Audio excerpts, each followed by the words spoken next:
এই যে ১ থেকে ১.৫ কিলোমিটার পার্কটা রয়েছে, পার্কের মধ্যে কি কি আছে সমস্তটা তো ভিডিওতে আমি শেয়ার করবই। আর এখানেও একটা সাইনবোর্ড দেখে নিয়েছিলাম, তো ভাবলাম চলো তোমাদের সঙ্গে সেই সাইনবোর্ডটাও আমি একটু শেয়ার করে দিই। এখানেই দেওয়া রয়েছে পুরো ১ থেকে ১.৫ কিলোমিটার পার্কের ভেতরে কি কি আছে।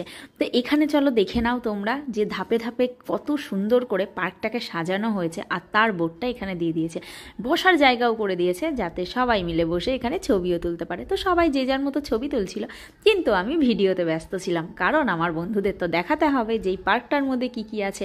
তো সেগুলো দেখো এখানে আমি দিয়ে দিয়েছি। তো এই সেই গেটটা ছিল যে গেটটা থেকে আমরা প্রথমে ঢুকেছিলাম, আর সেই ভিডিওটা তোমাদের অলরেডি আমি দিয়ে দিয়েছি। তো এখানে দেখো পুরোটা সুন্দর করে সাজিয়ে দেওয়া রয়েছে যে কি কি আছে না আছে। তো যাই হোক, বাচ্চারা ভীষণ এনজয় করেছে, ভীষণ সুন্দর খেলনার জিনিস ছিল, অনেক ধরনের জিনিস ছিল। তো পুরোটাই এই বোর্ডের মধ্যে দেওয়া আছে। দেখো এখানে ব্রহ্মপুত্র নদীও দেওয়া রয়েছে, কত সুন্দর লাগছে দেখতে।